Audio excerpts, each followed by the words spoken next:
Bom dia, pessoal. Então, vamos iniciar mais uma aula hoje. Graças a Deus, né? Como vocês passaram de fim de semana abençoado. E vamos para mais uma semana de estudos. Hoje vocês vão abrir lá na página 30 e nós vamos iniciar mais uma função química, ok? Os ésteres.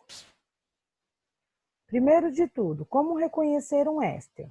Então, o éster, ele vai ter um C dupla O, O. Então, todas as vezes que vocês tiverem uma função química, tiver essa colocação aqui, C, dupla com oxigênio, e mais um oxigênio, nós vamos ter uma função química éster. Como acontece a formação de um éster? Então, vocês têm isso aí na apostila de vocês. Então, eu tenho uma reação de ácido carboxílico mais um álcool, formando um éster e água. Eu fiz até um círculo aqui para que vocês notem, ó. A hidroxila do álcool vai se unir com o hidrogênio do ácido, formando uma molécula de água com 2 Hs e um O, aqui. E aqui, onde saiu o H, vai entrar um radical, formando uma nova cadeia, originando uma nova função química, que é o éster, certo? Como que vai acontecer a nomenclatura? Então, nos ésteres, nós vamos ter duas nomenclaturas. Ato, para a primeira cadeia, né, terminação ato, e ila, para a terminação da segunda cadeia. Por exemplo, essa cadeia aqui eu tenho um carbono met, ligação simples, metanoato, D, e o met de novo, metila, certo? Vou colocar alguns exemplos aqui, ó. Então, ó, metanoato, um carbono. D, metila, um carbono também. Aqui, 2 carbonos, et, ligação simples, terminando com o ato. Então, etanoato, D, metila. Aqui, coloquei até os números, ó. 1, 2, et. Etanoato, D, 1, 2, etila. O quarto caso, 1, 2, 3. Propanoato, D. Como que é o nome do anel benzênico quando ele é um radical? Fenil. Então, fenila, certo? Então, para a nomenclatura, vocês vão precisar usar primeira terminação, oato, segunda terminação, ila. Professora, se tivesse algum radical, por exemplo, eu tenho um radical aqui metil, vai ficar 2-metil propanoato de fenila, certo? Então, todas as vezes que tiver um radical, ele vai vir antes do primeiro nome, ou também, às vezes, pode vir depois, né, na frente do segundo nome. Mas aí, na hora das atividades, caso alguém tenha alguma dúvida, a prof vai auxiliando vocês. A polaridade, tem aí na página 30 e 31 de vocês. Então, ele colocou aí, ó.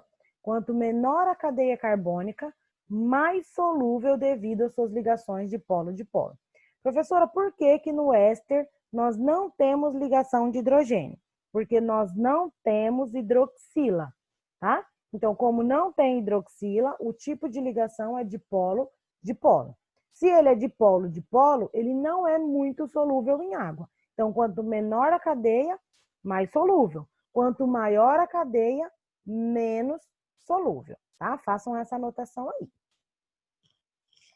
E o ponto de ebulição? Para os ésteres, segue a mesma ordem. Quanto maior a quantidade de carbono dentro de uma mesma função química, então olha aí, ó, são todos ésteres. O que que muda? A quantidade de carbono. Então, quanto maior a quantidade de carbonos, maior vai ser o ponto de ebulição. Ele coloca aí ainda o uso cotidiano. Então, ele coloca que os ésteres de baixa massa molar são líquidos e voláteis, ou seja, eles evaporam muito rápido. Por isso, eles apresentam um cheiro agradável e estão presentes, no caso dos doces, na fabricação, como aromatizantes em alimentos. Tá? Claro, são naturais? Podem ter muitos naturais encontrados nas frutas, mas os utilizados nas fábricas são produzidos no laboratório, ok? Agora vocês vão acompanhar a leitura lá da página 32. Então vamos lá. Não acompanha por aqui pela tela, porque às vezes não dá para enxergar. Então acompanhem lá no livro, ok? Os perigos do narguilé, comum entre jovens, podem fazer mais mal que o cigarro. O narguilé, comum entre os jovens, é um perigo eminente para a saúde, alertam médicos. 1 hora de consumo da substância que compõe o produto é equivalente a ter fumado 100 cigarros. A diferença do cigarro para o narguilé são os aromas que podem ser misturados à fórmula. A peça que parece um vaso recebe carvão em brasa para queimar o fumo aromatizado. A fumaça passa pela água e sai por uma mangueirinha, direto para o pulmão do fumante. Entre os aromas que podem ser utilizados estão frutas vermelhas, menta e outras essências. Também podem ser acrescentados sabores como morango e chocolate. Pesquisa mostra que 40% de jovens de todo o Brasil já fazem o uso do narguilé, que é de origem oriental. A maioria tem entre 14 e 17 anos. A OMS, Organização Mundial de Saúde, aponta que é preciso proibir o uso desse produto para jovens menores de 18 anos. Países como os Estados Unidos e a Inglaterra já estudam adotar a regra da OMS. No Brasil, ainda há pouco diálogo sobre o assunto.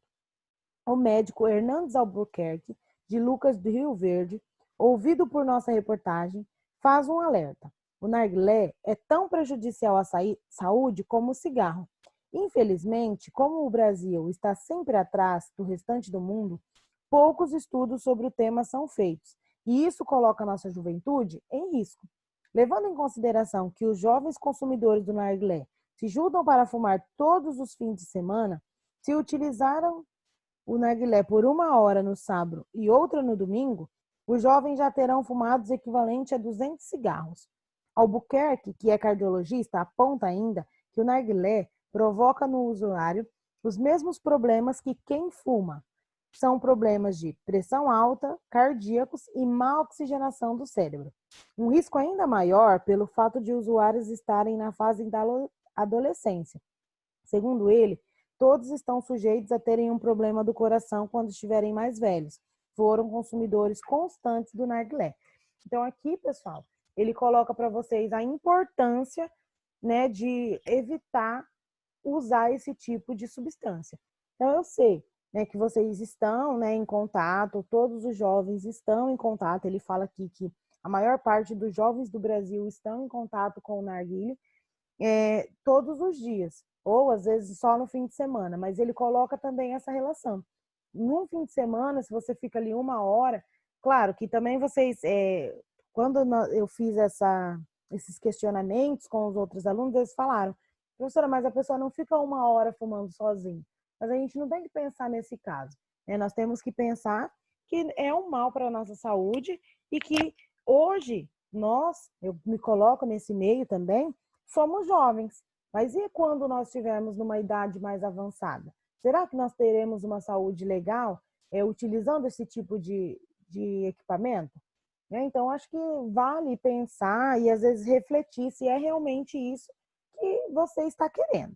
Bom, no Brasil, o tabagismo é responsável pela morte de 200 mil pessoas todos os anos.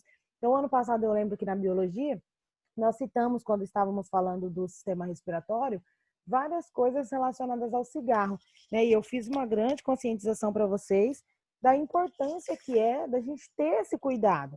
Então, olha a quantidade de pessoas, 200 mil por ano. Então, começa na brincadeira e acaba, assim, se tornando um pequeno vício e depois um grande vício que as pessoas não conseguem realmente sair. Atualmente, existem cerca de 25 milhões de fumantes e 26 milhões de ex-fumantes em nosso país. Estudos também indicam que os adolescentes têm maior probabilidade que os adultos de dependência ao tabaco. Então, como vocês estão em uma fase de adaptação, de desenvolvimento do sistema nervoso, obviamente vocês vão se tornar dependentes muito mais rápido do que uma pessoa adulta, tá? Vamos lá para as questões. Número 1.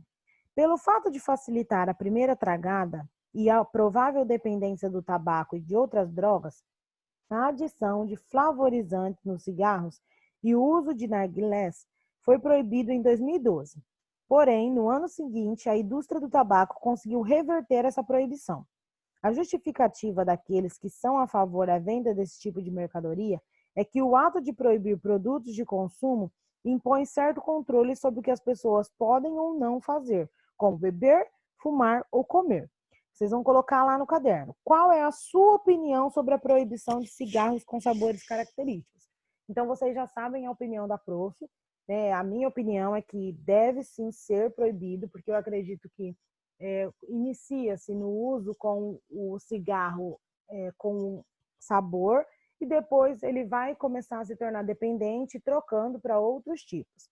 Tá? Então, vocês vão colocar aí qual é a opinião de vocês em relação a esse tipo de proibição. 2. Apesar de a Organização Mundial de Saúde, OMS, afirmar que o tabagismo é a principal causa de morte evitável em todo o planeta, determinado grupo da sociedade entende que a opção pelo tabagismo é um ato de liberdade. No entanto, o convívio em sociedade implica certos limites às liberdades individuais. Não seria melhor que alguns regulamentos fossem realmente impostos para o poder público? Então, será que o poder público deveria, sim, impor? Um exemplo de imposição são locais para fumantes. Então, isso é uma imposição legal, ou seja, que não vai, vamos dizer, causar mal para a pessoa que não está consumindo aquele tipo de mercadoria. Em sua opinião, como esse órgão deveria intervir na comercialização de produtos comprovadamente maléficos à saúde? Então, vocês acham que a OMS deveria sim ou não intervir na comercialização de cigarros, de bebidas e esses tipos também de narguilé? Vocês acham que ela deve intervir ou não deve intervir? Vocês vão colocar aí a opinião de vocês. Eu acredito assim, que deve existir um controle, né, também não na comercialização total, ou seja, na fabricação. Porque é como diz aqui, tem uma liberdade, cada um sabe o que é bom e cada um sabe o que é ruim. Mas para os jovens, eu acho que deveria existir uma conscientização maior e um controle maior também do uso desse tipo de produto, tá bom? Então, vocês vão colocar aí qual é a opinião de vocês em relação a isso. Então, tá aqui as duas perguntas, a prof já leu, já fez a interpretação com vocês. Agora, vocês vão realizar as atividades das páginas 34 e 35 do livro didático, tá bom? E a prof vai estar aqui auxiliando os alunos que necessitarem de auxílio. Ao terminar, como sempre, enviar a atividade para correção. Beijos e até a próxima aula.